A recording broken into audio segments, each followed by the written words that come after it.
mi guión. Ay, si no se me va a olvidar. Me voy a perder en la plática. Ok. Hola a todos los que nos están viendo y los que nos van a ver después. Ya les había comentado que iba a hacer este vivo con el Doc, con mi gran colega, el Doc Hermida, que en un momento se va a presentar con nosotros. Primero les quiero comentar de qué va a tratar el en vivo y por qué lo estamos haciendo, ¿va? Como ya me conocen, mi nombre es Abigail Romero, soy médico veterinario zootecnista de profesión. Y pues les doy la bienvenida a este espacio de información. Este espacio de información en donde el día de hoy hablaremos sobre el mundo de mascotas no convencionales y la fauna silvestre. Hoy tenemos como invitado al doctor Javier Hermida, en este caso invitada yo porque estamos en mi clínica.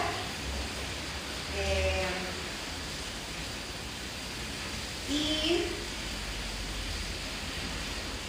el doctor Javier Hermida Lagunes, médico veterinario zootecnista, especialista en fauna silvestre y un profesional con una gran trayectoria desde el manejo de grandes felinos en African Safari, proyectos de conservación con primates y catedrático de la Facultad de Medicina Veterinaria y Zootecnia de la Universidad Veracruzana, mi facultad.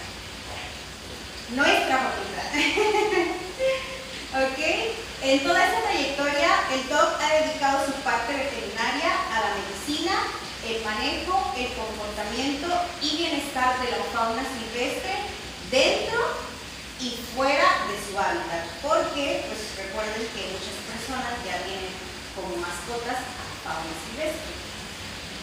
Esta charla surgió de una pequeña encuesta que realicé a mis colegas en donde yo quería conocer un poquito más al veterinario detrás del trabajo que realiza diariamente, ¿no?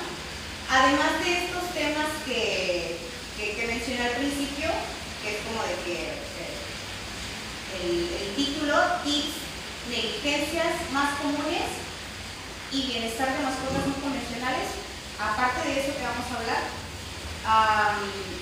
como les comentaba, hice la entrevista, ¿no? La entrevista que hice a mis colegas.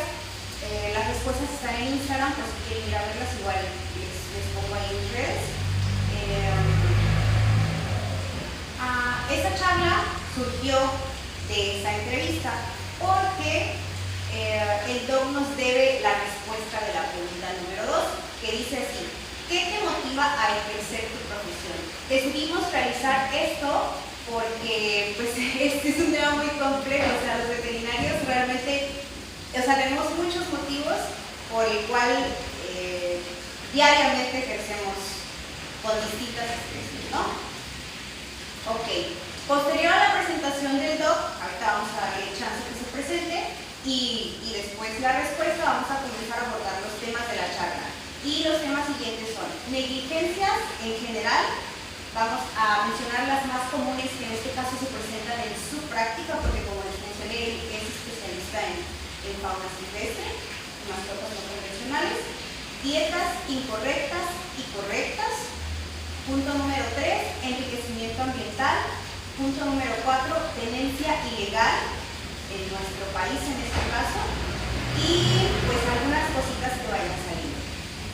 Yo como médico veterinario general veo muchos casos que requieren atención especializada y por eso es que hago esta charla. Pues si ustedes tienen alguna duda, quieren algún consejo o simplemente quedarse a escuchar lo que vamos a decir, adelante. ¿Ok? Como les menciono, veo muchos casos que requieren atención especializada y por eso estoy consciente que la información como un especialista hace la diferencia, ¿ok? Así que muchas gracias, Doc, por decir que sí a mis locuras, por regalarnos tu tiempo, tu espacio de tu clínica y sobre todo tu sabiduría, porque eso es lo más importante para nosotros. ¿Ok? Por favor, preséntate con las personas que nos van a ver o que nos están viendo ya. Pues mi nombre es Javier Hermida Lagunes, soy egresado de la generación 80-84 de la Facultad de Medicina Veterinaria y Zootecnia de la Universidad Veracruzana. Durante más de 18 años estuve trabajando en el Instituto de Neuroetología de la misma Universidad Veracruzana, cuya sede está en Jalapa, pero estaba yo asignado a los proyectos de primates en Catemaco, Veracruz y áreas circundantes, en donde trabajamos principalmente con los macacos de la isla, los cuales llegaron en 1974 por un proyecto internacional entre la UNAM y la Universidad de Puerto Rico, y posteriormente se agregó la Universidad Veracruzana con los primates mexicanos, que son 3 especies: Aloguata palliata, Aloguata tigra y Ateles diofroyi, que hemos tenido la oportunidad de realizar muchos trabajos de investigación, de conservación, de rescate, de translocación para beneficio de estas especies de primates mexicanos. Además, tuve la fortuna de trabajar 2 años en África Safari.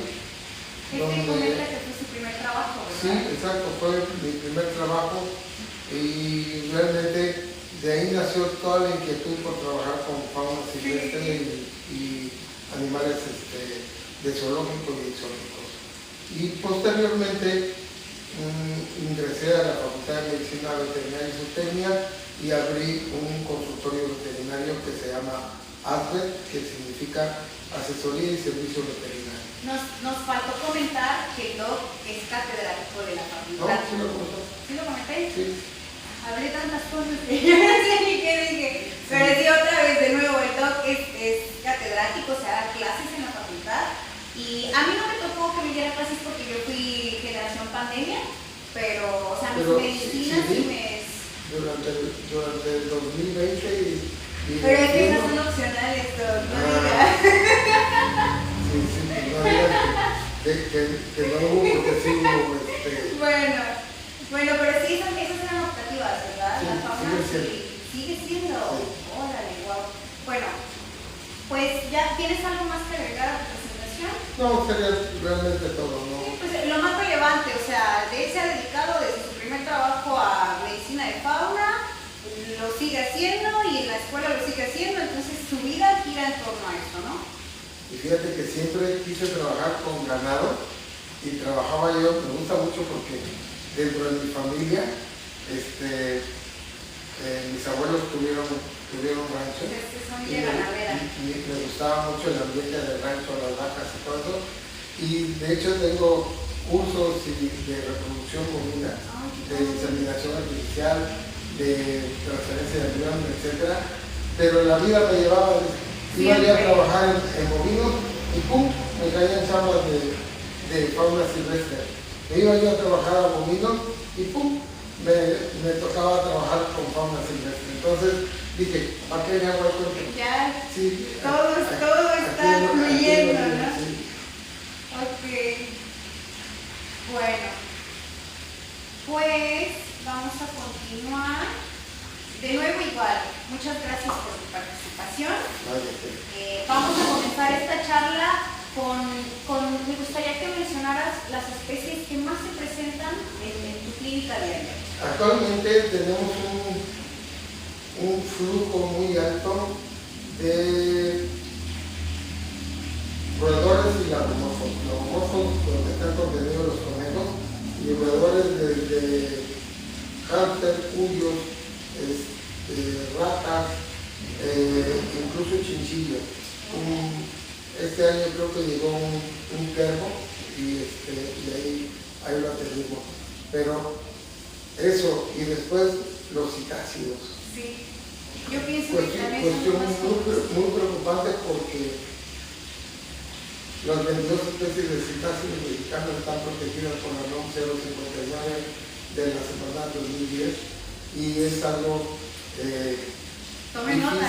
difícil de entender, de cómo la gente se pasa por el arco del triunfo las leyes. Y en ese sentido es bien lamentable, porque ocurre el tráfico ilegal de especies, ocurre la pérdida del hábitat y la pérdida del material biológico. Sí, exacto. Que igual sabemos que estas cosas pasan por México mágico, ¿no? Sí, la ignorancia de la gente, pero la ignorancia del delito o de la ley no te exime del delito. Claro. En el momento en que tú cometes un delito, lo sepas o no lo sepas, estás incurriendo en ello y te haces acreedor a una sanción. Desgraciadamente las autoridades no se dan abasto y tenemos autoridades no tan honestas, no todos, hay gente muy capaz dentro de los sistemas de gobierno, pero muchas veces no les da tiempo de atender todos los reclamos y eso es lamentable porque va en detrimento de la pérdida del material biológico y de las especies que estamos nosotros tratando de proteger.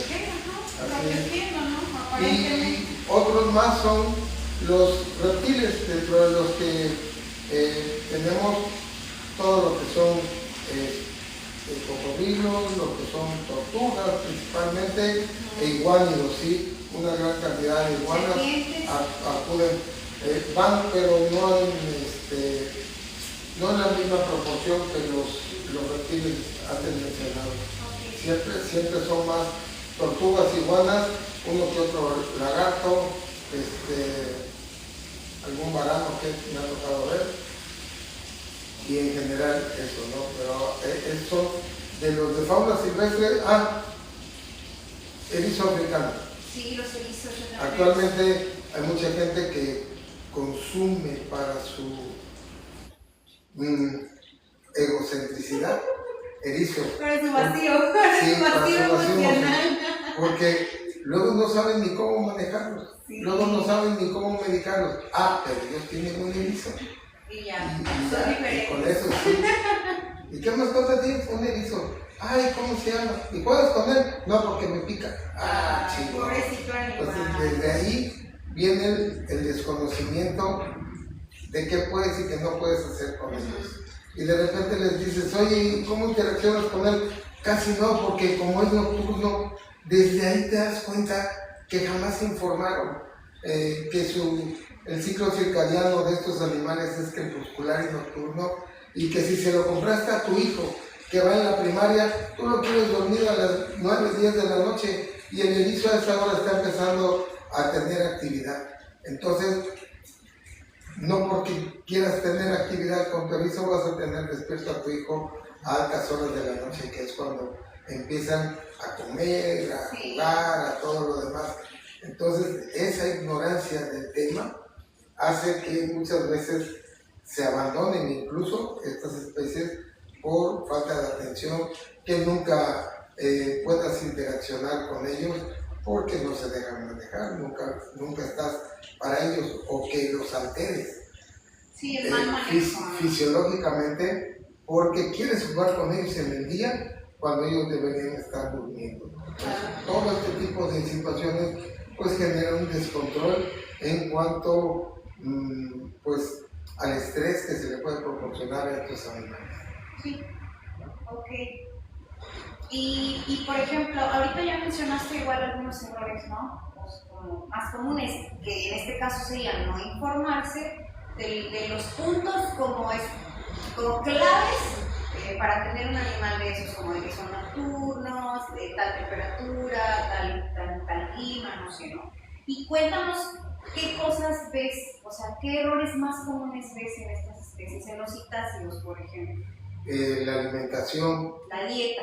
Ese es uno de los principales handicaps que tienen estos animales en contra, porque la gente está acostumbrada a usos y costumbres. Y es que mi abuelita lo crió con pan y leche. Oiga, pero no son mamíferos, pero así lo crió mi abuelita. Y vivió 60 años. Y vivió 60 años. Y uno dice, paso, no hagan eso. Y el pobre animalito lo ven con todas las plumas manchadas de amarillo por tener un hígado graso. Digo, todo seco. Sí, todo seco. Pues desde siempre le he dado semillas de girasol.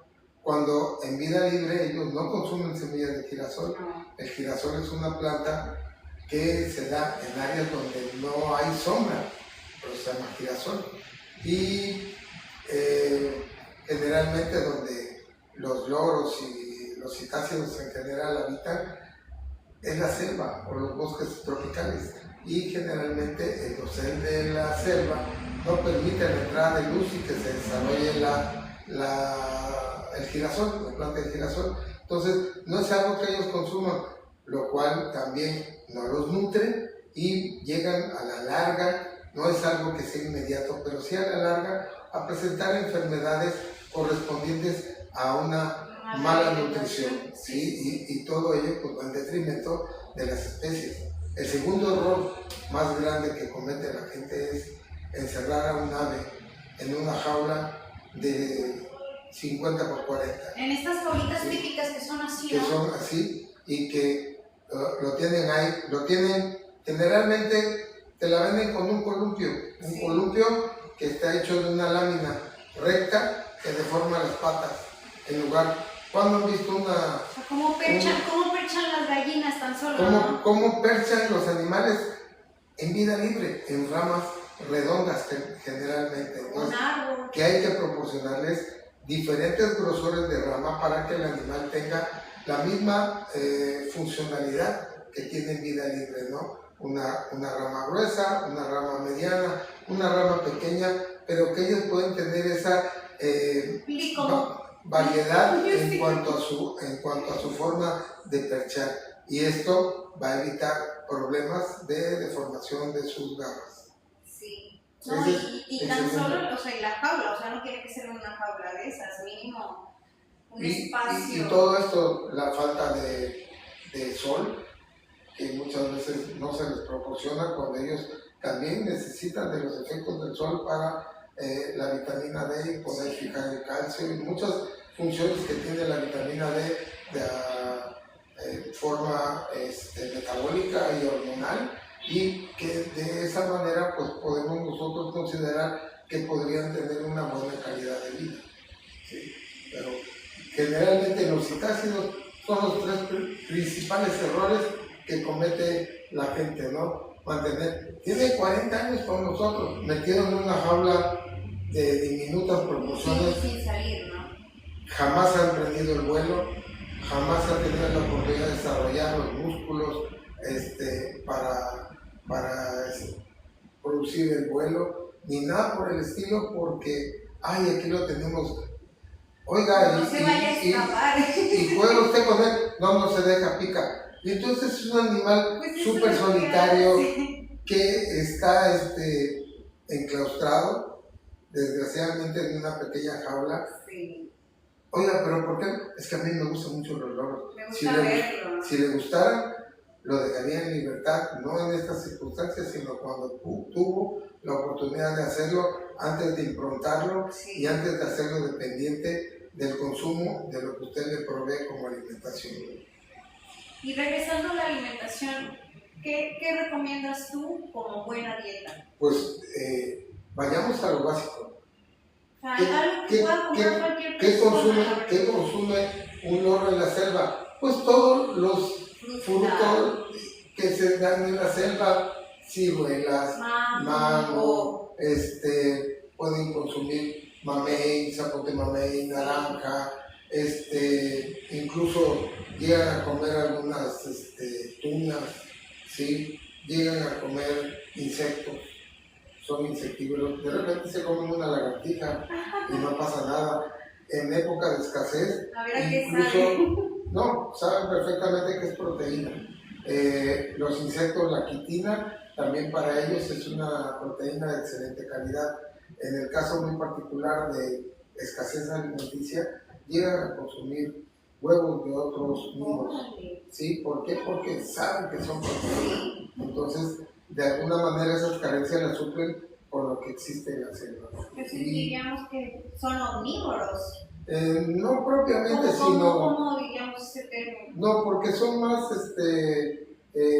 frugívoros. Ajá. En ese sentido, y lo demás son consumos ocasionales dependiendo de la estacionalidad de la época de fructificación de algunas plantas que son reportadas como aptas para su consumo, y desde ese punto de vista pues tienen una gran variedad. Por ejemplo, los amates se dan en diferente época del año que los hidroélidos, en épocas por ejemplo de septiembre, octubre se dan los hongos, el mango se da en abril y mayo. Entonces la distribución de la fructificación de estos ejemplares aptos para su consumo varía en estacionalidad, y eso les da la oportunidad de tener fuentes alimenticias durante casi todo el año. Y de repente pues obviamente que trabajan con estos otros complementos dependiendo de la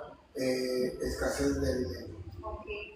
Entonces, en general, recomendamos que la alimentación de estas aves, en este caso, sea dependiendo de la estación, o sea, dependiendo de qué frutas hay en esa temporada, dependiendo de qué tienes tú al alcance en tu verdulería, en tu frutería más cercana. Pero de preferencia no los tengas. De preferencia no los tengas, si ya lo tienes, pues ya no vuelvas a tener más. De preferencia no consuman. Tener un loro implica que alguien hizo algo ilegal, o sea. Alguien saqueó un nido, alguien hizo algo ilegal. Y algo malo por ese nido. Y del número de aves nacidas en un nido de citácidos, si fueron 2 o 3, generalmente se puede llegar a morir el 50% de los animales. Hace año y medio trabajamos conjuntamente con Profepa con un decomiso de tucanes que también están protegidos bajo la NOM 059 de Semarnat, y los llevaban en tubos de PVC amarrados, o sea, para que no fueran visibles y para que no hicieran o que el ruido se enmascarara. Los llevaban atrás en una camioneta, nos llevaron 9 a la clínica, a la matriz, y de los 9 sobrevivieron 3 nada más, ¿sí? Fueron muriendo porque ya llevaban casi una semana en esos tubos, ni siquiera los habían alimentado, les echaban agua y ahí se iba exponiendo para humedecerlos. Un trato inhumano completamente para el tráfico ilegal de especies, lo cual representa eso, la pérdida de especies que para empezar están en una condición de protección o dentro de la clasificación de la Semarnat pueden llegar a estar en peligro de extinción, como lo está el loro cabeza amarilla, el Amazon oratrix, que es uno de los más comercializados en este sentido, porque todo el mundo dice, es que esto si les enseñas, hablan. Y sí, pueden llegar a imitar sonidos, no propiamente hablar, pero es de los más comercializados a un costo alto, pero no el costo económico. El costo más alto es para la especie. El daño del ecosistema en general y el sufrimiento que está pasando esa especie, ¿no? Así es. No, estos traslados sí son muy feos. Son caóticos. Sí, he visto videos, documentales y eso. Bueno, vamos a seguir mencionando esta parte del hábitat que a mí en lo personal me interesa mucho porque, pues como digo, o sea, si ya los tienes, ¿qué pueden hacer esas personas como para mejorar, en este caso, el hábitat o el enriquecimiento ambiental de Lo primero que tendrían que hacer es saber cuáles son sus posibilidades económicas, asesorarse antes de adquirir un animal o un ejemplar de esta naturaleza, sobre todo los que están bajo estas condiciones de protección. Sin embargo, la gente es muy inconsciente e ignorante del tema, y para ellos tenerlo en una jaulita es lo que todo el mundo hace, y lo que ellos hacen es imitar situaciones y patrones de conducta que están mal establecidos y mal aplicados. Por lo que tener un ave sí implica tener un espacio en donde él pueda realizar vuelos, aunque sean vuelos cortos, y para eso necesitan generar un voladero, necesitan generar un espacio en donde tenga perchas de diferentes grosores para lo que ya comentamos hace rato, en donde tenga diversidad de comederos y bebederos para que el animal vaya y busque, pues quiero comer de este comedero, quiero comer tal y cual cosa, y de este aquí quiero hacer esto, y de aquí quiero pasarme para acá, y eso es lo que en un momento determinado sería un hábitat doméstico como más apropiado para este tipo de especies. Estamos hablando de una cosa Sí, grande, ¿no? Estamos hablando de algo que por lo menos tenga de 3 metros de largo por unos 3 metros de alto, ¿sí? Y unos 2 o 3 metros también de ancho.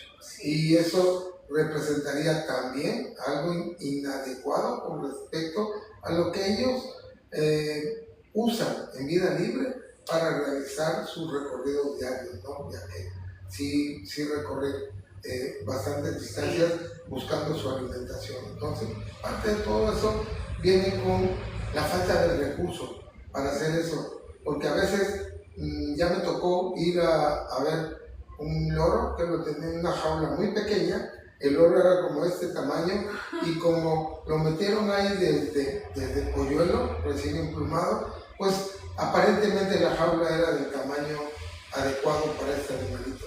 Pero conforme creció, pues se volvió un espacio donde ni siquiera podía expandir las alas, ¿sí? No podía realizar movimientos ni siquiera normales, porque era demasiado pequeño este hábitat. Y en ese sentido, pues el día que lo fuimos a ver, el animal presentaba un cuadro de complejo respiratorio, neumonía, como quieran decirle, y la verdad me dio mucho coraje, y lo que hice fue abrir la jaula, sacarlo, y le dije, compren una jaula más grande ahorita. Vayan a comprar una jaula más grande, porque este animal aquí no puede estar, ¿sí? En las condiciones que les había dicho, con un columpio de estos redondos con la lámina plana, y las patas, y en este caso las garras, todas deformadas. ¿Por qué? Porque habían tenido muchísimo tiempo en un habitáculo y con pues pequeños dispositivos no adecuados para la especie. Sí. Ahorita que mencionaste lo de las alas, a mí me ha tocado ver de estos animalitos que les cortan las alas. Le cortan principalmente las plumas. Ajá. ¿Sí? Eso es doloroso, eso. No es doloroso en sí, pero sí les llega a causar muchos problemas para que vuelvan a crecer las plumas. Demora mucho tiempo volver a crecer la pluma. Se hace en la práctica para que el animal no escape, no vuele, y en algunas ocasiones lo hemos realizado en la práctica clínica, pero pues obviamente que no es lo más recomendable por las situaciones que luego se llegan a presentar con ellos. El corte de ala sí se llega a realizar, muchos médicos anteriormente se hacía. Es como cuando se podía hacer el corte de cola, de orejas. En alguna ocasión, en los inicios, yo lo hice con algunos ejemplares, creo que 2 nada más. No incursioné mucho en eso, no me gustaba realizar este tipo de amputaciones, y generalmente había otro procedimiento que era cortar el ligamento flexor, el tendón flexor del ala. Y al principio estaba bien, pero al perder este soporte, quedaba con el ala caída, entonces no se ven bien. Ese flexionaba el ala y la mantenía en su posición. Con el tiempo había una distensión por el corte, por el peso más que nada, y porque ya no tenía ese tendón flexor, entonces se caía y se veía mal. Entonces, ¿qué tiene? ¿Por qué está así? Es que le cortaron el tendón. Y pues súper invasivo. Sí, completamente. Sí. Me parece muy invasivo eso, sí, la verdad que sí, pero eran las tendencias en aquellos días.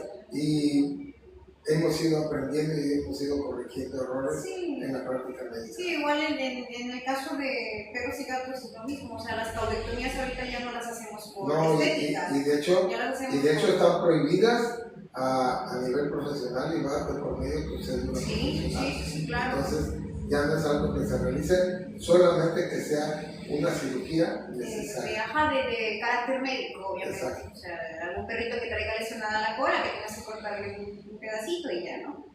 Pero así, por estética, esas cosas ya no se hacen. Y por eso yo tenía la duda, porque dije, yo recuerdo haber visto animalitos que tienen las alas. Se le cortaba la álula, sí, que es la última porción del ala, y otros se les hacía el corte del tendón flexor, y de esta manera no podían levantar el ala para poder volar, entonces era complicado.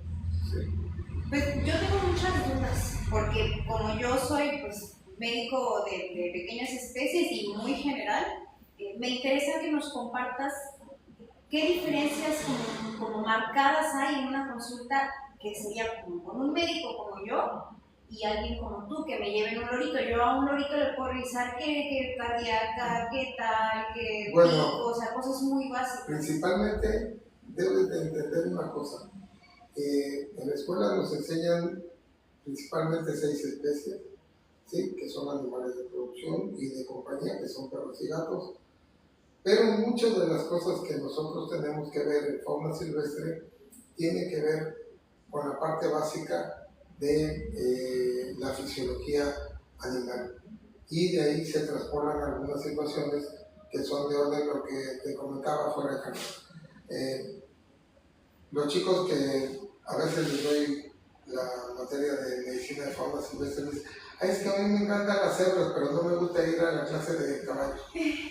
Son equinos. Sí, es igual. Sí. Oye, a mí me gustan mucho las guacamayas y los halcones y todo lo que es la cetrería. Pero a mí me gustan las gallinas.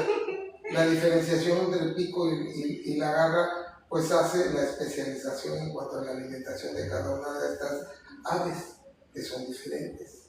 Y en el caso muy particular de toda la diversidad en cuanto a animales de fauna silvestre o mascotas no convencionales, tiene que ver con algo muy importante, la biología de la especie.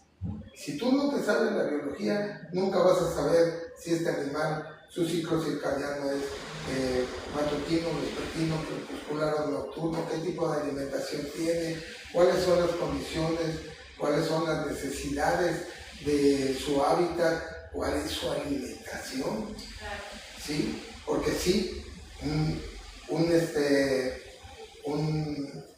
halcón,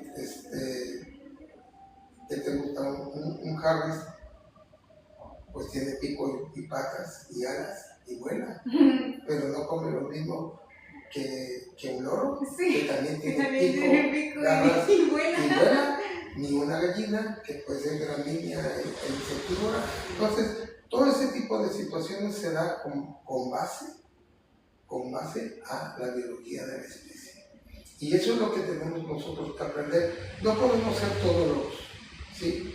Sin embargo, tu capacidad de aprendizaje y los conocimientos, en este caso, el conocimiento es poder. Y el poder en este caso es poder atender a las especies que te lleven. Claro. Y que de alguna manera puedas tener la referencia, tanto teórica y práctica, con relación a todo lo que nosotros estamos tratando de inculcar en la práctica con estas especies no convencionales y fauna silvestre, que no es lo mismo. ¿Sí? Fauna silvestre es todos los animales nativos en el territorio nacional, ¿sí? Y mascotas no convencionales son todas las nuevas mascotas que tiene la gente, los erizos, los cántaros, los cuyos, los conejos, las serpientes, las iguanas y todo lo demás. Y de hecho, por ejemplo, las iguanas también están dentro de los animales protegidos. Y para poder tener una iguana, debes de tener una legal procedencia, ya sea de una PIB o de una UMA. Sí. ¿Sí? Que sea de ahí. Lo mismo las tortugas. y en este caso las 22 especies de citácidos mexicanos que habitan. No todos son comercializables, ¿sí? A pesar de que puedan estar en una UMA o en una PIMS, en muchos casos estos animales están ahí para su reproducción. Claro, para la conservación de la especie. Entonces es parte de lo que en un momento determinado tenemos que ir haciendo diferenciación entre una cosa y otra. Pero entonces, o sea, en general es eso, por mucho que uno como médico general sepa de la especie tal, tiene que haber una formación especializada en y la capacitación, Ajá, exactamente. tomar, en este caso, tenía la fortuna de tomar Diplomados. muy buenos cursos, diplomados, y actualmente he estado dando cursos. Ya, sí, ya vi que anduvo en el Congreso de Chiapas, ¿no? Sí, también, y en Puebla, acabo de estar en el ¿cómo se llama? En el Congreso de Puebla, hablando sobre primates, y así me he tenido y me he dado la tarea de poder compartir, porque realmente es bien complicado. Cuando yo empecé a entrar en este ambiente de fauna silvestre, era un círculo muy cerrado. Cerradito, o sea, no había especialistas. Gracias a que y lo puedo considerar mi mentor y amigo, el doctor Marcos Pablo Barroquín y Medina, que así se apellida, de la ciudad de Puebla, egresado también de la Facultad de Veterinaria de Veracruz. Inició una especie de programa de capacitación de egresados de veterinaria de aquí de Veracruz, que fuéramos a Puebla a trabajar y apoyarlo, y que sirviera como un programa de retroalimentación. Él nos enseñaba y nosotros lo ayudábamos. ¿Y eso era en el zoológico? Y eso fue en African Safari. Yo estuve ahí de septiembre de 1984, casi recién egresado. Yo egresé en julio del 84, y en septiembre ya estaba yo allá trabajando, colaborando en African Safari. No duró nada el descanso. Fue poco, pero realmente fue una experiencia muy interesante, súper nutritiva, y que despertó en mí la curiosidad por trabajar con fauna silvestre y animales exóticos. Él fue el que me enseñó la gran mayoría de las cosas que hoy hemos platicado aquí en este espacio, y de alguna manera hemos tenido comunicación, seguimos siendo excelentes amigos, nos hemos visto. Él acaba de cumplir 50 años de egresado, me invitó a su celebración, y estuve con mucho gusto. Es compañero de generación de otros maestros que también me dieron clases en la facultad, y de alguna manera todo ese contexto de alimentación en cuanto a los conocimientos y todo eso siempre nos ha gustado mucho. Él ahora me ha pedido información de cosas que yo hago con mayor actividad y que él no tuvo en su momento la oportunidad de hacer, y con gusto le compartí presentaciones sobre enfermedades de primates mexicanos y todo eso, y que hicieron un curso en Monterrey, que fue en honor del doctor José Luis Palazuelos, que es tío del artista Palazuelos, del Diamante Negro, y que me dio mucho gusto que él presentara mi ponencia allá en Monterrey.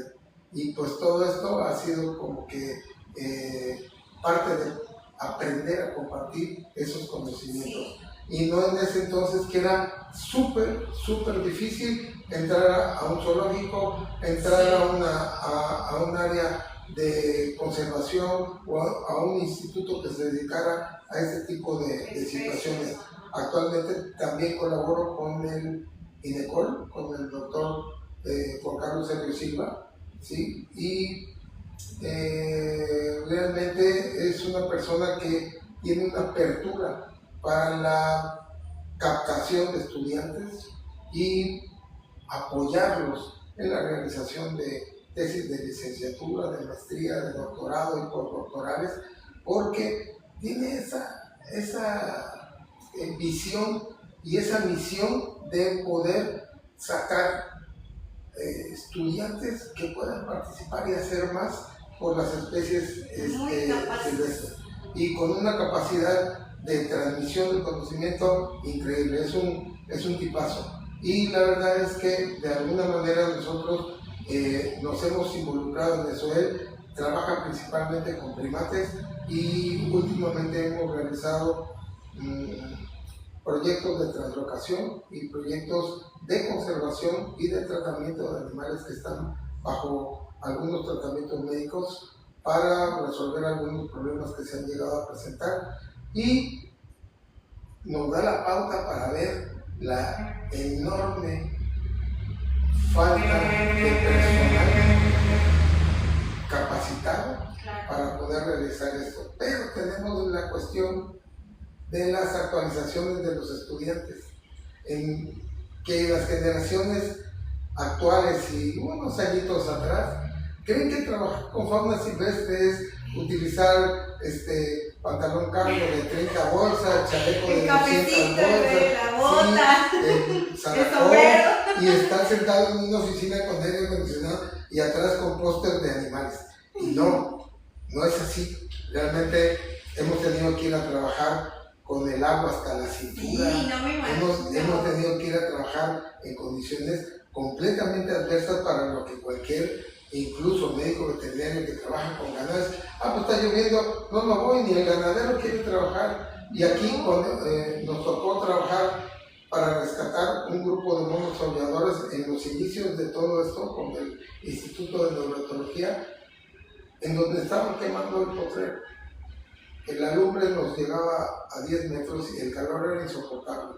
Y nos tocó ver cómo animales se quedaron en un árbol en medio del trayecto del potrero hacia la parte donde pudimos capturarlos. Se quedaron en un árbol y nada más escuchábamos que se caían muertos por el humo, ¿sí? Asfixiados. Y pues todo eso fue súper lamentable. Logramos rescatar bastantes de estos animales, pero incluso con un riesgo bastante alto de nuestras vidas. Sí, o sea, de la integridad personal. Y todo esto con la intención de hacer lo mejor por los animales. Porque uno cuando está ahí no piensas en ti, piensas en el animal, en lo que está pasando. Ni nos pagaban. Ahora sí cobro, y cobro muy bien. Sí, claro. Sí. Pero sí, al principio, cuando uno va empezando su parte veterinaria, hacer muchas cosas de estas, sacrificios de estos. Muchas locuras en ese sentido. Sí. Pero solamente así aprende uno. Y eso es a lo que voy, o sea,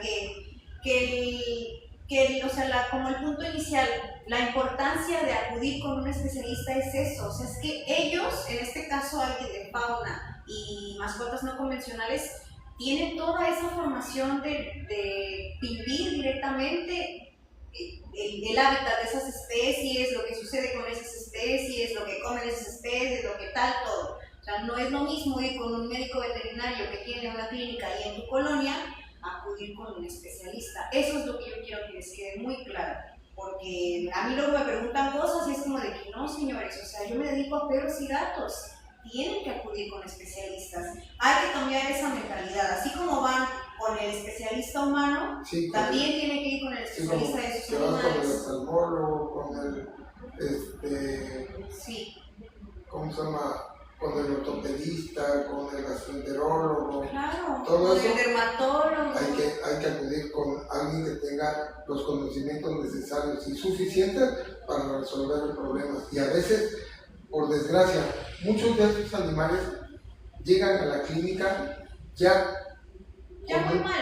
con casos muy avanzados. ¿Por qué? Porque son animales que en vida libre no manifiestan enfermedad para no atraer a los depredadores. Claro. Y esto en condiciones de tipo de cautiverio o bajo cuidado humano, que a veces lo que menos es cuidado humano. Por eso mejor cautiverio, es mi TikTok. Y en ese sentido, muchas veces ay, es que ya tiene 3 días sin comer, oye, Ya que lo voy a llevar. se le va a pasar, y de repente ya no los llevan en condiciones deplorables o críticas que ya no responde el organismo del animal al tratamiento. No tanto, el tratamiento pudo haber sido el indicado, las condiciones de hábitat del animal a lo mejor también, pero se enfermó por X y no, desgraciadamente la atención a tiempo, así es. Sí. A tiempo, es eso igual. También eso que les quede muy claro, en cualquier animal, aquí ya hablamos en general, cualquier cosita rara que noten, algo, no sé, hoy no tomó tanta agua, hoy no comió, hoy durmió más, no sé, cualquier cosa que noten. Tuvo diarrea. Hoy hizo menos del baño, más del baño, no sé, cualquier cosa, aunque no se vea rara, que ustedes noten diferente, por muy poquito que sea, es importante que acudan al médico, o sea, veterinario en este caso, ¿no? Igual ustedes como humanos también cuídense. Vamos a cambiar de tema. Ahora quiero abordar un tema más serio, más importante, que es el de la trata ilegal de nuestro país en este caso, y voy a ver cómo vamos.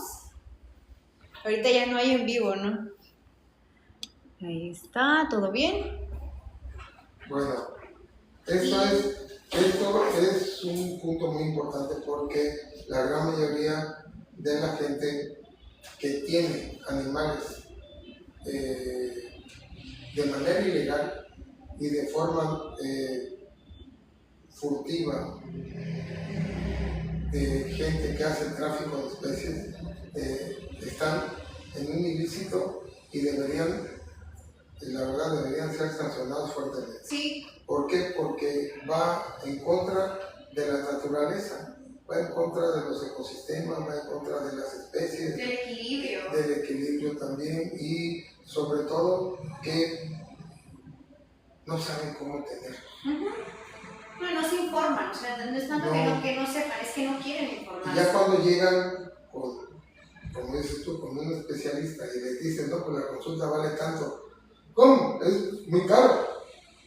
Ve con un gastroenterólogo y ve con el, no por hacer menos, con el del doctor Simi, ¿no? Que te va a costar 30 pesos, y ve con un ginecólogo y te va a cobrar mínimo 1,000 pesos. De 1,000 a 1,200 pesos o hasta 1,500 pesos. Y si te hace ultrasonido, a lo mejor ya paquete de 2,000 y algo, sí. Sí, entonces, y en ese aspecto, pues es bien complicado hacer entender a la gente que para llegar a tener los conocimientos necesarios, tuvimos que estudiar más. Y eso significa inversión, eso es inversión, es tiempo. ¿Qué es lo más valioso que tenemos los seres humanos? El tiempo. Ya no se recupera. Tiempo, claro que sí. Hay que usarlo muy bien. Tú pierdes el tiempo incluso con una pareja y ya no lo recuperas, ¿sí? Ya te echaste a perder 1 año, 2 años, 3 años y dices, híjole, ¿ya qué? Pues tienes que volver a empezar. Y ese aprendizaje que te dejó, tienes que aprender a leer las banderas rojas de aquí y de allá, para no volver a caer en esa tentación. Pero siempre en el caso de los conocimientos como médico veterinario cuesta, ¿sí? Ahorita una doctora que está trabajando con nosotros está tomando un diplomado que le costó 12,000 pesos, ¿sí? Claro. ¿Eso qué implica?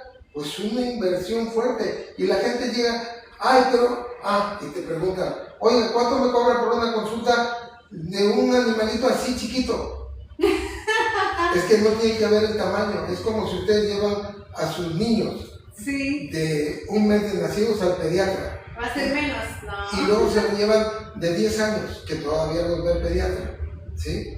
Les va a cobrar lo mismo, porque es una consulta, no por el tamaño ni por el peso del animal, sino por la especie. Cada especie y cada conocimiento conlleva un tiempo de aprendizaje, conlleva un tiempo que nos da la oportunidad de saber un poquito más sobre toda esta biodiversidad que tenemos aquí en nuestro México, e incluso de algunos animales exóticos que hemos podido atender, de gente que los tiene, algunos en condiciones legales y otros no, pero eso ya nos metemos, nosotros buscamos atender los problemas y no la parte legal. Eso ya que se encarguen las autoridades pertinentes. Sí, porque sería imposible, o sea... Sí, y sería también muy mal plan no atender a un animal que tiene un problema que puede poner en peligro su vida solamente por el hecho de no hacerlo. Estaríamos también incurriendo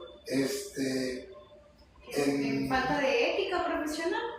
Sí, y en lugar de eso utilizamos mejor el término de buen samaritano para poder atender un animalito que está enfermo en las condiciones de tenencia que pueden existir. Los que lo tienen legal, felicidades; los que no, ay caray, qué tristeza por ello. ¿Qué señales, o sea, tú puedes decirles a las personas que aprendan a identificar para no fomentar esta trata? Bueno, simplemente que se asesoren. Como lo que mencionabas de que las iguanas tienen que venir de un PIN o de una UMA. Sí, claro, pues que se asesoren. Antes de adquirir una mascota, que busquen información, que investiguen cuáles son los animales. Pueden entrar a la página de la Semarnat, ¿sí? Que es www.semarnat.gov.mx, y ahí entrar a la clasificación en la NOM 059 y ver qué especies están bajo esa NOM, y de alguna manera poder tomar la decisión de si adquirir ese animal, que puede ser ilegal o no ilegal. Hay gente que, por ejemplo, tiene mapaches, no están dentro de la protección, pero es una especie muy complicada para tenerla de mascota y puede llegar a ser incluso peligrosa porque son, de alguna manera, son agresivos.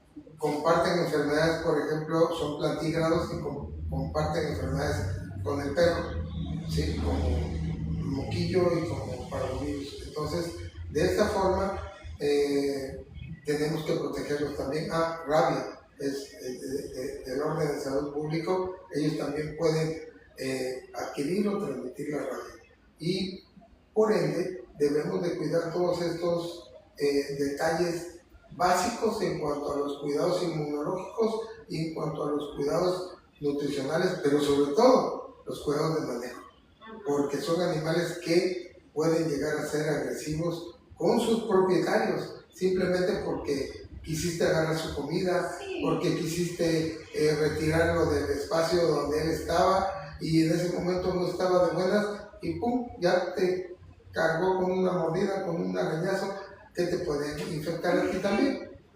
Entonces, todo eso tiene mucho que ver en cuanto a la legalidad o ilegalidad de la tenencia de los animales. Y en muchas ocasiones, justamente la ignorancia no te exime del delito. Y por ello es que se da mucha posesión o tenencia de animales, porque no sabemos cuáles son las condiciones de los mismos, ni la legalidad de la tenencia. Para todas estas personas que aman estas especies exóticas y que les gusta mucho su interacción y tal, ¿qué les recomiendas? O sea, ¿qué sería lo adecuado para interactuar con estas especies? Que vayan a lugares en donde, por ejemplo, existan visitas guiadas de ecoturismo, que los puedan apreciar en vida libre, de manera natural. Encerrado tú. Sí, con una guía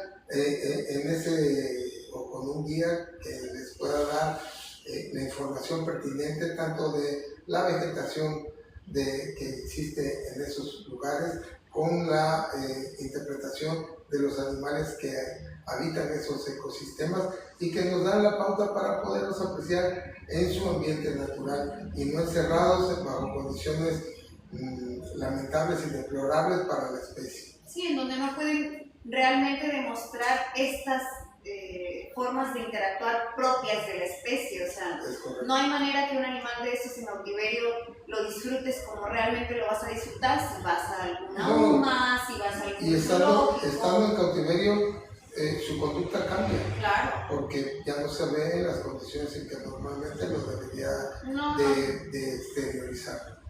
Sí, o sea, no lo vas a ver convivir con otros animales, por ejemplo, tan solo eso. Y, ok, vamos a Vamos a hablar un poquito más de estas cosas médicas. Por ejemplo, en perros y gatos hay cosas muy específicas que hacer, ¿no?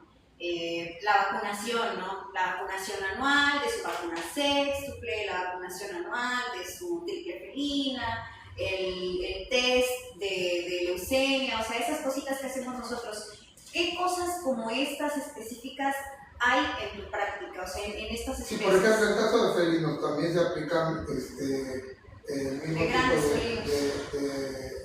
de grandes felinos, se aplica la triple felina, se aplica y obviamente estos biológicos son diferentes, ¿no? No, son los mismos. ¿Es el mismo? Sí, es el mismo. Sí, no existe. ¿Y con la misma dosis y todo? Imagínate si tú cambias la dosis, ¿de qué te gusta? ¿De la quíntuple para perros? ¿Qué dosis utilizas para un gran bebé de 80, 90 kilos y para un chihuahueño de 2 kilos? Lo mismo aquí, ¿no? Se aplica en ese sentido, pero pues obviamente que tiene sus variantes en cuanto a la aplicación y las frecuencias. Se realizan pruebas igual de exámenes coproparasitológicos, se realizan pruebas también de tipo de hemogramas, biometría hemática, química sanguínea, etcétera, pero tienes que acudir a un lugar en donde tengan los parámetros, ¿sí?, de las especies que estás llevando, que son diferentes, porque no es lo mismo, por ejemplo, la forma elíptica de los glóbulos rojos de algunas aves o de reptiles, ¿sí? El tipo de conservador, por ejemplo, en reptiles no se utiliza DTA, hay una hemólisis mayor, se tiene que utilizar heparina y cosas así por el estilo, que justamente son las grandes diferencias que hacen esos pequeños detalles, ¿no? Pero por eso es importante. Sí, por eso es importante saber. Si tú dices, pues tengo el DTA, le voy a poner el DTA, ¡pum!, ya te va a salir tu prueba alterada porque no estás haciendo lo que debes de hacer con tu muestra. O si la tienes que llevar con citrato de sodio, con el elemento que te sea más apropiado. Y todo eso lo damos en los cursos que hemos dado. ¿Cuáles son las diferencias en cuanto a la toma de muestras para poder realizar los análisis pertinentes y obtener la información que requieres para llegar a un diagnóstico con tus animales?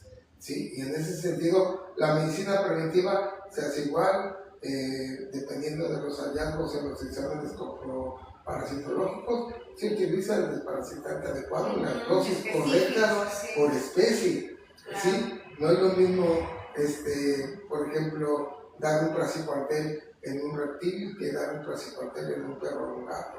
No es lo mismo dar un fenbendazole en pequeñas especies convencionales a especies no convencionales. Todo esto conlleva que estudies, que te prepares, que te capacites, que obtengas la información y confianza suficiente para poder dar esto y no de repente decir, hablando de otros medicamentos, pues mira, me llegó bien deshidratado este animalito y esto le duele mucho, le voy a poner meloxicam, le voy a poner meloxicam, el que viene entrar. Sí, ¿qué hacemos? Pues pagamos tantito. Sí. ¿Pero es como consulta? Creo que sí. Voy a parar tantito y ya regresamos, ¿va? Porque llegó alguien para consultar. Para la primera vacuna de los cachorros. Ajá. ¿Qué precio tiene? La primera vacuna vale 550 y es la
de un niño. Entonces, ven niños y se emocionan. Listo. Ya casi terminamos, ¿eh? Ya casi terminamos igual para que pongan atención. Esas 3 personitas hermosas que nos están viendo, muchas gracias. Aprovechen. Y... ok.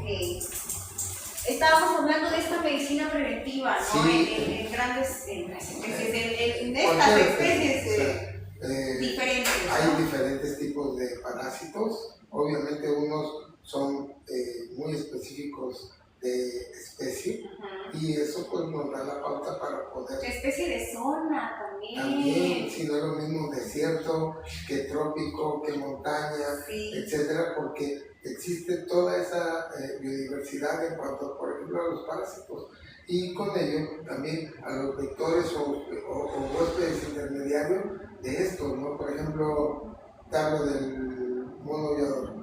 Tiene un trematodo que se llama Controctis biliophyllus, que sus huéspedes intermediarios son una hormiga y un caracol. O sea, Entonces, cuando esta hormiga lleva el miracidio, ¿sí? Que es la larva infestante, vamos a decirlo, y empieza a comer hojitas. ¿Qué come el mono aullador? Hojas. Entonces de repente agarra y le hace con pum, todo y la con hormiga. toda la hormiga, porque pues, ellos les vale y se la comen. ¿Qué pasa? Los ácidos del estómago disuelven la hormiga y se libera el huevo. Este huevo llega a hígado a través del conducto colédoco, se va desarrollando, tiene una fase migratoria en donde atraviesa los parénquimas y llega al pulmón. En el pulmón empieza a generar una neumonía, ¿sí? Obviamente no es uno, son muchos los que llegan y generan esta neumonía. Y entonces empiezas a ver monos aulladores en la mañana con un escurrimiento, sí, Con tosecita. amarillento y nasal. La tos que acabas de mencionar no saben escupir. Entonces, ¿qué hacen? Se tragan la flema. Y entonces ya ese tremátodo juvenil, ¿sí? Cae otra vez al estómago, vuelve a llegar al conducto colédoco, tapa los demás conductos, se reproduce, sale por el conducto colédoco nuevamente al intestino delgado y sale por heces, cae al suelo, entra un caracol. Y ahí entra, viene la dispersión, viene la hormiga, se come el caracol o se come a otro y pum, se regresa otra vez. Y ahí va. Y entonces tenemos ahí el ciclo del tremátodo pero no lo tienen otros animales. Wow. ¿Sí? Entonces ese tremátodo es muy específico del mono aullador. ¿Sí? Tanto de la Aloguata variata como de la Aloguata pigra. Y en ese aspecto, pues, nosotros podemos ver las señales, ¿sí? A través de estas. Por eso es importante salir muy temprano para ver los primates verdes desde que inician su recorrido alimenticio, desde que inician las vocalizaciones para delimitar su territorio, desde que empiezan a hacer todas sus funciones de patrón diario de actividades. Y todo ello es parte importante de lo que como especialista en fauna o como especialista en mascotas no convencionales tienes que aprender a detectar cuáles son las anormalidades. Pero ¿cómo detectan las anormalidades? Teniendo esa información. Teniendo conocimiento de las normalidades. Sí, de lo normal. De cuáles son los aspectos conductuales y alimenticios de lo normal para poder apreciar cuando están haciendo algo que no es lo adecuado o que no es lo normal dentro de lo que es la biología de la especie. Y eso se lo repito mucho a mis estudiantes, tienen que aprender la biología de la especie. Si no, están trabajando a ciegas. Claro que sí. Y por ejemplo, ahorita que hablamos de estas diferencias, no sé, del ciclo de este parásito, por ejemplo. Yo en lo personal, una visita del veterinario de una mascota como un perro, mínimo, yo recomiendo mínimo una vez al mes. Una vez al mes para checar así cositas, ¿no? En general. Tú, por ejemplo, ¿qué recomiendas? O sea, por el tipo de especie. Muchas veces no es tan fácil tomarlo con esa frecuencia. Okay. Entonces, lo que hacemos es pedirles que en el caso de medicina preventiva contra parásitos lo lleven cada 3 o cada 4 meses. Cada 3 por el ciclo Por de el los ciclo parásitos. también, exacto. Y por el tipo de manejo que se da a los animales, no estresarlos. Hay animales, te voy a comentar algo que en alguna ocasión pasó en el hospital de veterinaria, tomándole la temperatura de la manera más tranquila a un cuyo, entró en paro y se murió del estrés ahí. Y en lo que acudimos por los medicamentos apropiados, el masaje y todo lo demás, no logramos sacar. Nos llegó un cuyo que lo tenían en una jaula afuera en el patio. Eran 2, pero la jaula estaba dividida. Y llegó un gato y se medio comió el otro cuyo. No, pues el otro de O los sea, mismos. Nos lo llevaron completamente Sí, en shock. Sí, lo pusieron en la mesa, lo estábamos revisando y el animal falleció ahí. Sí, del estrés que le ocasionó. Sí. Conejos igual, nos han llevado animalitos, conejos y cuyos y demás roedores. Los conejos ya están dentro de los lagomorfos. Son muy afectos a comerse los cables. Sí. Entonces, el problema no está en que se coman el cable del transformador al equipo, porque son 12 voltios. El problema está que se coman del contacto al transformador, porque son 110 voltios. ¿Sí? Y es ahí donde se quedan pegados y donde se electrocutan, ¿no? Y nos los han llevado todavía echando humo, ¿sí? De lo quemados que van. Entonces, todo ese tipo de cosas son cuestiones que el estrés a veces es muy complicado con algunas especies y lo cual dificulta hasta cierto punto la frecuencia mensual de la revisión de estos animales. Pero sí recomendamos que por lo menos sean cada 3 o 4 meses con base al conocimiento de las diferentes especies de parásitos que se pueden tratar en estos animales. Y en el ambiente, en la Sí, zona en de general. selva. Ok. Y. Ok. ¿Nos podrías compartir como tres tips así muy sencillos de cambios que podrían hacer las personas para mejorar la vida de estos animales? Como por ejemplo, darles agua de garrafón, algo así, algo muy sencillo. Sí, correcto, que no sea agua de la llave y sobre todo en quelonios, sí, hay una situación muy importante. La gente cree que la tortuga debe de estar en un ambiente completamente limpio y las tortugas, yo los invito a que vayan tiene que haber alga en eso. A vida libre, sí tiene que haber una microbiota Sí. que favorezca tanto el crecimiento de algas como la llegada esas de que situaciones. tienen, las que tienen alga aquí así en su caparazón y eso es bueno o es malo. No es tan bueno, pero tampoco es tan malo. Es parte de la microbiota. La cepilla.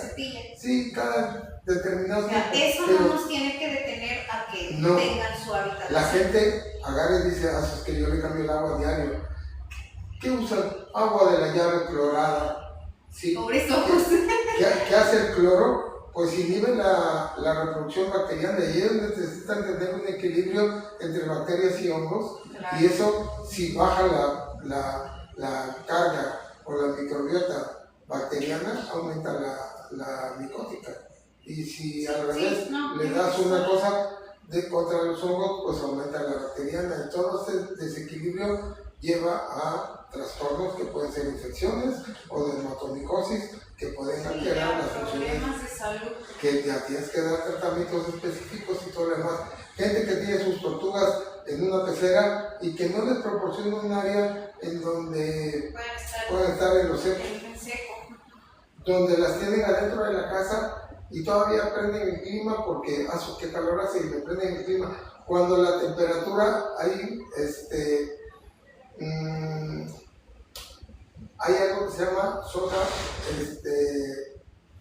óptima de temperatura, ¿sí? En donde las tortugas deben estar entre 25 y 32 grados, ¿sí? Sobre todo las tropicales y todo lo demás. Las terrestres pueden tener un poquito mayor de temperatura ambiental, las desérticas sobre todo, pero son diferentes. Incluso los focos para proveer luz ultravioleta son diferentes los de tortugas terrestres que los de tortugas tropicales. Tienen diferente intensidad en cuanto a la luz ultravioleta que mandan. Sí. Y esto es importante que lo sepamos, porque si no, si es una tortuga terrestre o desértica y le ponemos foco de tortuga tropical, No, pues le vas a dar una temperatura que no le estamos dando, no temperatura, porque esos focos lo que mandan es luz ultravioleta, no le estamos dando la luz ultravioleta que necesitan.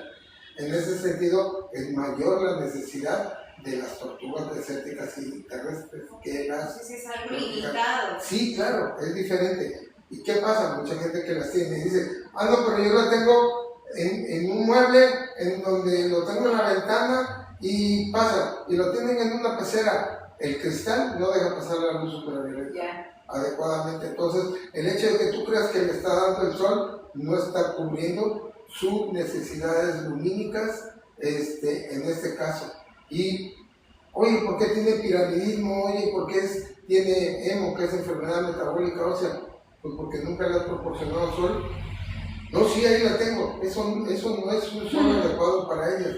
Entonces, necesitas o proveerle a través de un foco especializado la luz ultravioleta que requiere o sacarles al sol determinado tiempo. Te hiciste de un animal, tienes que tomar la responsabilidad del mismo en tus manos y para ello necesitas saber qué carambas ocupa. ¿Hacer? ¿Qué hacer? Sí. ¿Qué hacer y qué no hacer?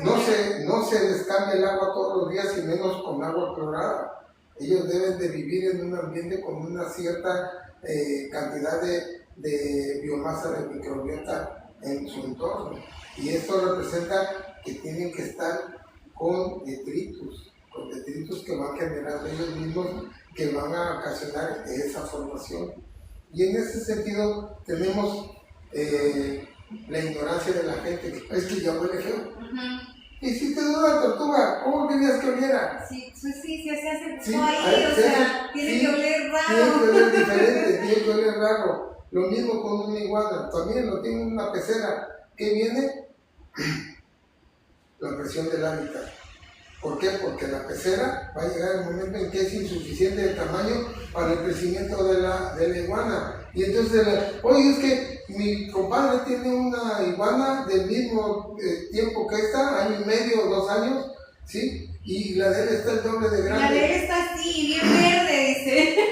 Porque él la tiene en un cuarto suelto, donde le puso un asoleadero, donde le puso trepaderos, porque son generalmente arbustivas, y están las condiciones más adecuadas. Tú la tienes en una pecera súper chiquita y nunca se la has cambiado, y el animal lo tienes mal alimentado y sin el aporte de luz ultravioleta que necesita. Y todo eso pues es detrimento en cuanto a la calidad de vida de los animales. Sí, y la gente dice, pues es una iguana, le voy a dar lechuga. Lechuga es lo que más les da, lechuga. Lechuga, le voy a dar ahí, me dijeron que chayote, le voy a poner ahí un poquito de chayote. Y no le están dando los nutrimentos que requieren, no le están dando el aporte vitamínico y de minerales que requiere la especie, y todo ello va en contra de la salud de los animales. Claro que sí. Otra especie, pues las aves que acabamos de comentar, principalmente los citácidos, en cuanto a al tipo de alimentación que le dan, ¿sí? Que sea muy variado, que sea muy variado. Lo que comentamos, ¿no? Pues mi abuelita le daba leche con pan y galletas, o sea, no hay un Oxxo. Café. Sí, no hay un Oxxo en la selva para que vayan y compren galletas, un ganchito, un esto, un otro, no lo hay. Entonces, ¿por qué darle alimentos procesados que en la selva Ni nosotros, ni nosotros deberíamos de comer esos alimentos. Entonces, todo ese tipo de situaciones hacen que los animales sufran, ¿sí?, de problemas nutricionales, problemas digestivos, disbiosis que le llega a causar la introducción de un nuevo alimento. Obviamente, si teníamos un propietario que le daba un bistec frito con mantequilla a su perro, en la mañana le daba yogur comercial, Leche con azúcar. pan con de esta leche condensada, la lechera, ¿sí? Y en la noche le daba más yogur, le daba queso no está tan mal, pero no debe de ser en exceso. Y a los 2 años de edad desarrolló grolitos. Me dice, ¿por qué ese día? Por el exceso de calcio que le estoy dando al... Dice, pero es que eso es lo que le gusta. Una cosa es lo que le gusta y otra cosa... hace bien. Pero, ahí te va. Esa es una cuestión también educativa. ¿En qué sentido? En el sentido de que el señor era diabético, consumía cosas o sea, no adecuadas malos hábitos y se los transmitió a su perro. Claro. El señor en poco tiempo llegó en silla de ruedas con una pierna amputada y a los 6 meses de la amputación falleció. Pues claro. Por malos hábitos. Y que se los transmitía a su mascota. Y por desgracia, ese tipo de cosas son culturales y no puedes evitarlas. Incluso aún con ese tipo de situaciones ya muy en contra, ¿no? Aún viendo esa evidencia, la gente sigue sin entender que todo viene desde ahí, desde los malos hábitos que uno tiene diariamente, ¿no? Otro que es muy específico, el de los erizos. Tú llegas con una tienda de mascotas en donde un chico que por la necesidad de trabajar entró ahí y solo terminó la secundaria y no lo capacitan para lo que venden ahí, agarra y te dice, oye, ¿qué come este erizo que te estoy comprando en 2,000, 3,000 pesos? ¿Sí? Es una inversión. Le gusta mucho el alimento para gatos. Es un alimento para carnívoros, ellos son insectívoros. Sí, y cierto, se lo comen, sí, pero también por la necesidad de comer. Claro. Sí, entonces, si le ofreces eso, pues ¿qué más va a comer? Lo que le ofreces, ¿no? Entonces, todo el mundo dice, mira, Whiskas, sale, perdón por la marca.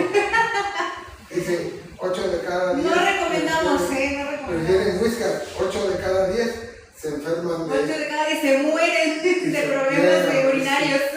Entonces, en ese sentido, pues es bien barato, lo encuentras en el súper, en la tienda, en todos lados, bien barato. Y como es un erizo, 3, 4, síndrome del erizo tambaleante, predisposición a tumores, que es muy, muy característico de la especie de los erizos, de la Telerex albiventris, que es el nombre científico. Y en este sentido, pues vas a tener una cantidad de problemas, porque ¿quién le hiciste caso? Un chamaco de secundaria que no tiene los conocimientos para aconsejarte qué es lo que debe comer. Obviamente, si tú le vas a dar un alimento especializado, como Masuri, como Wellhammers, como muchos otros que pueden ya vienen comercializados con los requerimientos nutricionales para la especie. Pienso, pero en lugar de 50 pesos que te vale no, te va a costar el kilo, 600 y tanto, te va a costar 400, 600 pesos el kilo de alimento para tu erizo. Entonces, ya le empiezan. Pues, ¿qué hiciste en un erizo, carajo? Claro. Te hubieras puesto a investigar cuánto vale su mantenimiento. No proporcionarles, en el caso del hábitat, una madriguera, ya que, como comentamos hace rato, son de ciclo circadiano, crepuscular y nocturno, a diferencia de otras especies. Entonces tienes que proporcionar donde se guarezca en el día, para no estar recibiendo la luz directa del sol, trapitos en donde se pueda meter abajo, cosas así, pero hasta eso, trapos que no generen pelusa, que se pueda atorar en sus púas, ¿sí? Porque si no, vamos a empezar a tener problemas. Claro. Correcto. Nos pasó y ya nos hace cuenta que una niña de 9 años y medio decidió ser vegana. por lo que tú quieras. Edad en desarrollo, cuando las necesidades de proteína animal son necesarias y suficientes para el desarrollo, y la mamá aceptó. Tú no te imaginas la cantidad de pelo que se le caía a esa niña, y pelos o cabello de la niña largo en el habitáculo con el corralito donde estaba el erizo. No, las patitas bien cortadas. Bien cortadas las patitas, le tuve que amputar 2 dedos de una pata y le tuve que amputar una pata.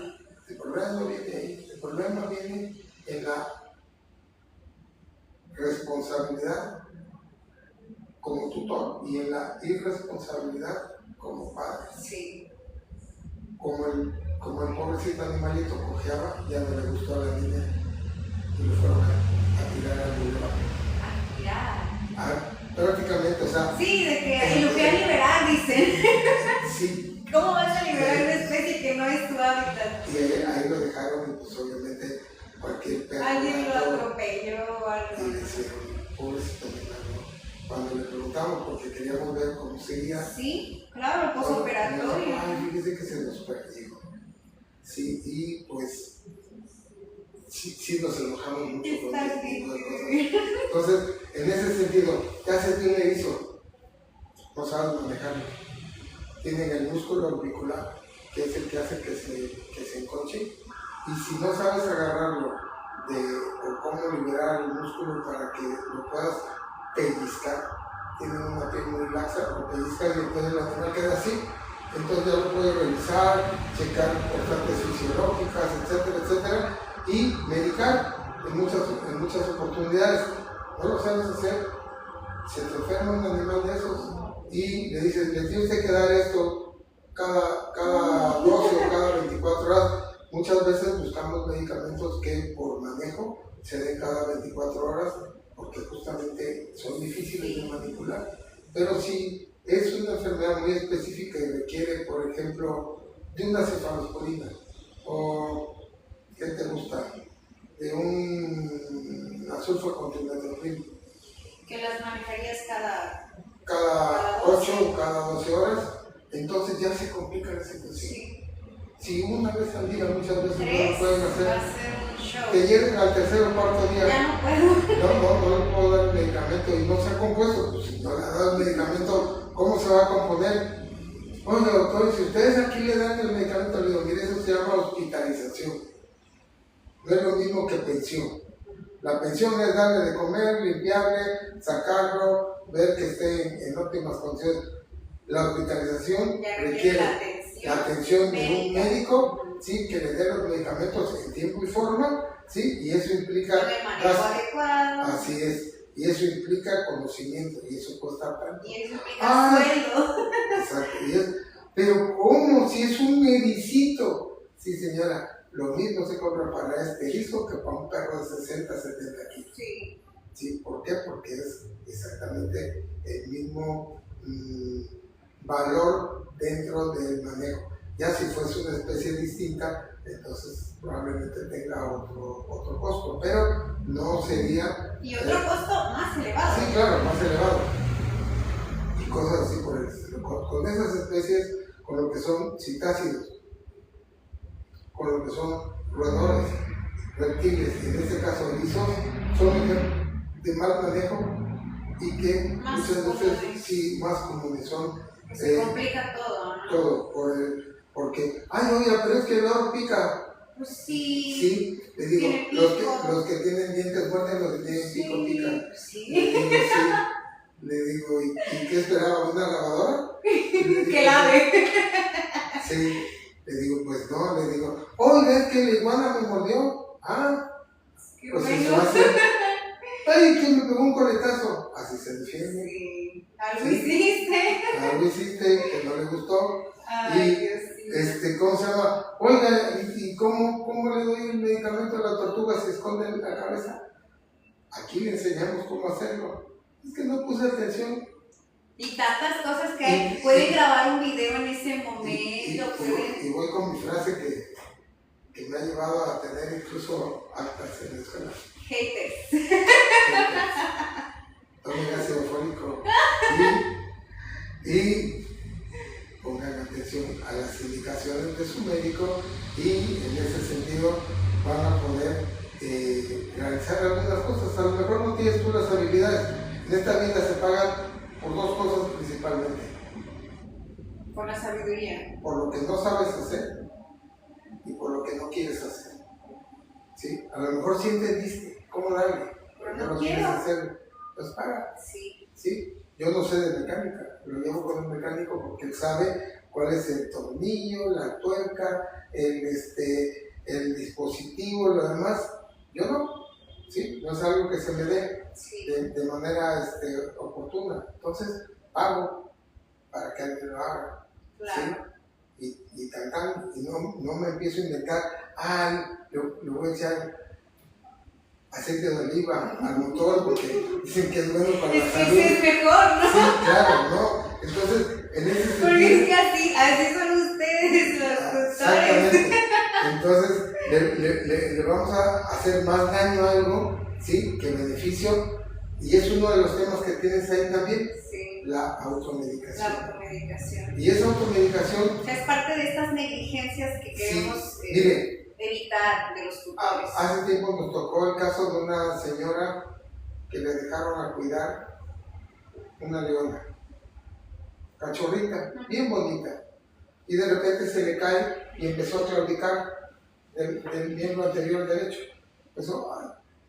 La señora ni tarda ni perezosa le dio un paracetamol, una tableta que es para una persona de 70 kilos aproximadamente. El cachorro pesaba 8 kilos. Ay, Dios mío. Le dije, señora, tráigalo porque se va a intoxicar. No, ya se le quitó ya no cojea. Le digo, no es que... Ese no es el problema ese no es el ya. problema. Ese ya no es el El problema. problema es la intoxicación que está teniendo o producto de una sobredosis Sí. de paracetamol. Le digo, sí se les puede dar, pero hay dosis. Sí. Y usted le dio una dosis muy alta, ¿sí? Porque le dio uno de 700 miligramos.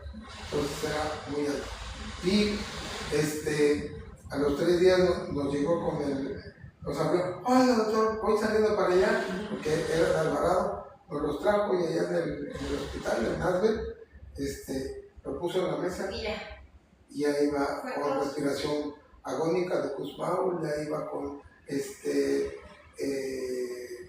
constantes fisiológicas completamente deprimidas, Ujú. ¿sí? Sin un pulso palpable, ¿sí?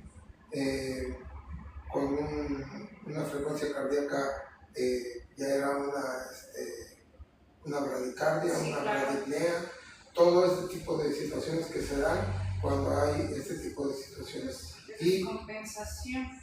demoró 15 segundos en la mesa en lo que lo estábamos auscultando y falleció.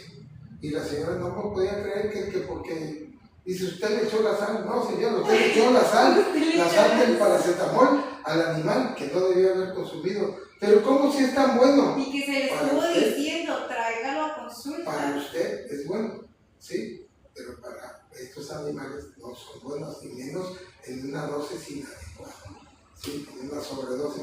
Entonces, todo ese tipo de situaciones, las automedicaciones, por ejemplo, animales deshidratados que le das aires y comprometes la perfusión renal, animales que llegan con algún tipo de problemas también y metes corticoides cuando no están indicados, o por ejemplo que te llegan con una úlcera corneal y tú dices, para desinflamar le voy a meter Dexa, gotas, sabiendo que es contraproducente para una úlcera de córnea. Cuando, mira, ahorita acabamos de ir a un viaje de prácticas y una chica se enfermó del estómago, le dio diarrea en el transcurso del viaje y una excelente amiga pues la quiso medio matar todavía porque le dice, tómate metoclopramida, que es procinético, te va a ayudar a sacar todo el contenido. Por un lado a lo mejor le podía haber hecho bien, pero por otro lado le incrementó la frecuencia de la diarrea. Entonces dices, ¿qué podemos hacer en ese tipo de cosas cuando se presentan situaciones así, ¿no? No, Dios mío. Entonces, en ese sentido, sí es complicado, muy complicado. Pero la automedicación está perfectamente mal indicada, sobre todo con el desconocimiento médico, por la farmacodinamia, la farmacofisiología y todo lo que es los efectos secundarios que pueden tener una medicación inadecuada. Sí. Todo lo que representa ese medicamento y la acción que tiene en esa especie, ¿no? Bueno, Doc, ya igual, pues para no quitarte más tiempo, vamos a llegar al final. Me gustaría cerrar con una reflexión tuya. Y ya hablamos de muchas cosas muy importantes, espero que ya haya quedado varias cosas claras, pero me gustaría cerrar con una reflexión, algo que realmente impacte a la gente, que se queden con esa idea del compromiso que representa tener este tipo de animales, que si de por sí tener un perro, tener un gato es algo muy complicado, tener este tipo de animales es algo que realmente la gente... Realmente mucho de lo difícil que la gente debiera de entender y que nos cuesta mucho trabajo a veces hacerlos entender es la responsabilidad que se adquiere con una mascota no convencional desde el punto de vista de sus cuidados, de sus necesidades tanto nutricionales como medioambientales y la importancia de una alimentación correcta, adecuada y suficiente. El tener animales con sobrepeso llega a causar más problemas en ellos porque normalmente en vida libre ellos no tienen sobrepeso, ¿sí? Y aquí, si generamos, por ejemplo, ahorita tenemos el caso de una minifig que presenta sobrepeso y obviamente ha tenido problemas de patas porque la tienen en piso duro y esto pues genera para ella una molestia porque las pezuñas sí se le han empezado a agrietar, se le infectaron, ha tenido problemas de sobrecrecimiento y esto aunado al sobrepeso es como los que somos gorditos de repente ya a mi edad, la rodilla, el tobillo, la cadera, la lumbalgia, la ciática y qué más le puedo platicar. En ese aspecto pues tener animales con sobrepeso genera de manera muy puntual problemas en ellos. Y si no tenemos cuidado de los animales que nos hicimos responsables, mejor no los tengamos. Mejor acudamos a un zoológico, a un lugar en donde podamos verlos y disfrutar de ellos de una manera en la que no tengamos responsabilidades extras ni cuidados que, por ejemplo, si usted trabaja todo el día y se va a las 7 de la mañana y regresa a las 10 de la noche y dice, yo quiero tener un cuño porque a lo mejor no le tengo que hacer nada.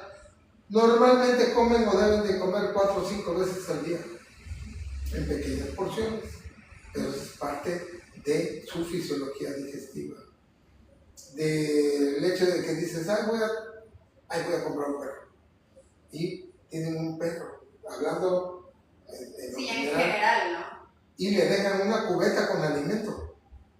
¿Sí? Es ¿Pero como, se la va a comer en un día? Sí, porque son golosos. ¿Sí? ¿Y qué vamos a tener?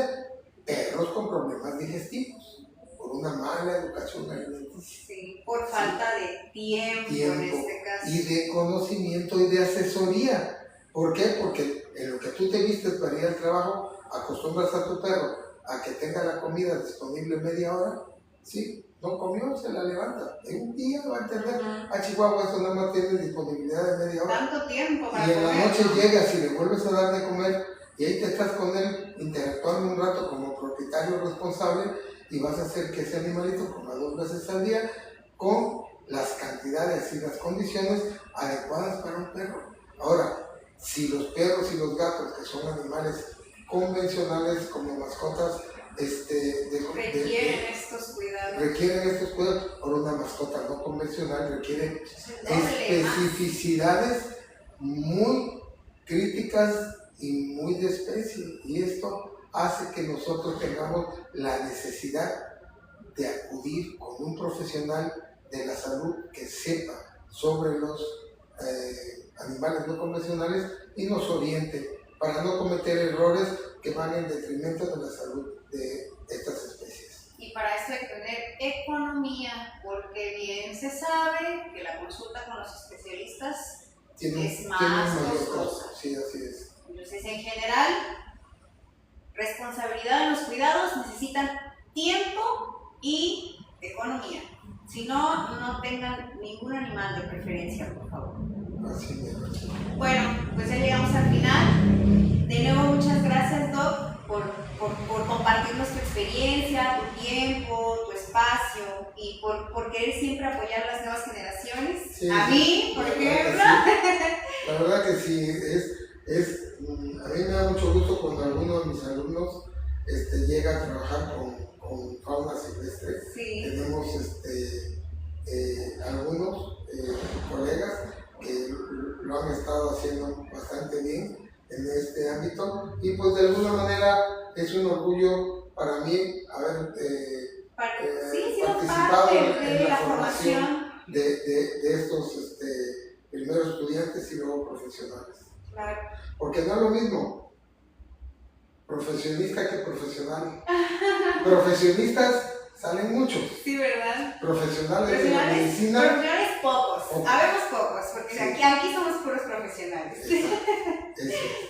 Y pues nada, para los que estuvieron presentes, espero que esta información los motive a hacer las cosas correctamente, a buscar la información necesaria, acudir con los especialistas necesarios, médicos, veterinarios, aprendan a referir a los pacientes que no podemos atender y pues en general hacer las cosas bien para los animales, que es por eso que estamos aquí. Es correcto, incluso nosotros en algunos casos muy específicos o especiales de ortopedia o de oftalmología, que ya son muy complicados, referimos con los especialistas, porque no se vale generar iatrogenias médicas por falta de conocimientos o por quererte ganar unos pesos más cuando sabes que lo que vas a hacer va en contra o que no realmente sabes cómo realizar el procedimiento en cuestión y eso va a generar un problema que puede incluso cegar la vida de alguna especie. Entonces es mejor referirlos con alguien que tenga la especialidad en el tema y no tener miedo de que diga, mira, el doctor no supo hacer ¿cómo se llama? La cirugía de columna. No la sé hacer. ¿Sí? Yo me dedico a tal cosa. No he tenido esa especialidad de ortopedia y traumatología. ¿Sí?